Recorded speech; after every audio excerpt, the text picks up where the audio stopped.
தனித்து தான் நிக்கணும்னு சொல்லாதீங்க. தனிமையில தான் நிக்கணும்னு சொல்லுங்க. அப்படின்றது உங்க சார் பார்வை. அவர் டே 1ல உங்க இருந்து எதிர்பார்த்தாரு சார் சார். ஒரே ஒரு நிமிஷம். சீமான் தனித்து போட்டி மாதேஷ் ஒரு டீசென்டான பத்திரிகையாளராக, மூத்த பத்திரிகையாளர், ஊடகவியலாளராக நடந்து கொள்ள முயற்சி செய்யுங்கள். ஏனென்று சொன்னா எந்த ஒரு தலைவரையும் குறைத்து மதிப்பிடாதீங்க.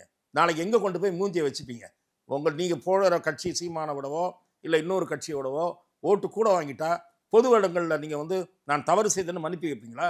மன்னிப்புனா தவறா கணிச்சேன், என்னை நான் திருத்திக் கொள்கிறேன்னு சொல்வீங்களா? கேலி பேசாதீங்க. அதை தவிருங்க.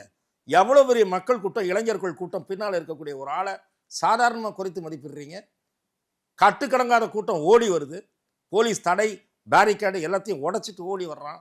எந்த தலைவருக்கு இருக்கு? 300 ரூபா கொடுத்து 200 ரூபா கொடுத்து கூட்டம் கூட்டுறாங்களா? அந்த கேவலம் உங்களுக்கு தெரியாதா? சாப்பாடு பொட்டலமும் 300 ரூபாவும் கொடுத்து தானே கூட்டம் வருது. அது இல்லைன்னு நீங்க மூடி மறைக்க முடியுமா? திரு எடப்பாடி பழனிசாமிக்கோ, திரு மு.க. ஸ்டாலினுக்கோ, திரு உதயநிதி ஸ்டாலினுக்கோ 300 ரூபா கொடுத்து கூட்டம்.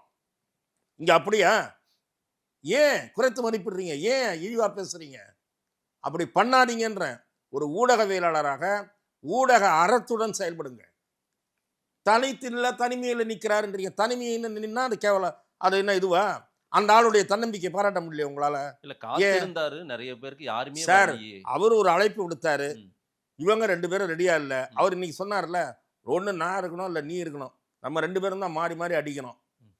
அது ஆழமான பொருள் பொதிந்த பேச்சு என்கிறேன். யாரு டிஎம்கே ஏடிஎம்கே அன்கோ போட்டு, அதாவது டீல் போட்டு விஜய் எதிர்க்கிறாங்களாமா? சார் டீல் போட்டு எதிர்க்கிறாங்களோ இல்லையோ, டீல் போட்டிருக்காங்கன்றது அரசியலுக்கு உண்மைதானே? இல்ல இவருக்காக போய் இவங்க 2 பேரும் எதிர்த்து சார் ஒரே ஒரு நிமிஷம் நான் கேட்கிற கேள்விக்கு நீங்க பதில் சொல்லுங்க. ஊடகவியலாளரா நீங்க நியாயமா திமுக மீட்டிங்ல போய் கேட்கணும். திமுகல கேட்கணும். திமுக 4.5 ஆண்டுகளுக்கு முன்னாடி அதிமுக மந்திரிகள் மேலாம் வழக்கு வரும் சொல்லிச்சா இல்லையா? யார் மேல வழக்கு வந்திருக்கு? இது டீலிங்கா இல்லையா? டீலிங் இருக்குன்றது உண்மை சார். டீலிங் இல்லைன்னு மறைக்கிறதுக்கே முயற்சி செய்யறீங்க. அதிமுக இப்ப எடப்பாடி பழனிசாமி சொல்லிட்டு இருக்காரு, வந்தால் வழக்கெல்லாம் வரிசை, அவர் வராதுன்றது அப்படிதான். அது வராதுன்றதுக்கான அறிகுறிகள் தான் நிறைய தெரியுது. வராதுன்றதுக்கு தான் அறிகுறி இருக்கு. வந்தால் வழக்கு வரும்ன்றார். வருமா? எப்படி வரும்? உங்க மேல வரல, அவங்க மேல மட்டும் வந்துருமா? அட்ஜஸ்ட்மெண்ட்ல தானே வண்டி ஓடுது.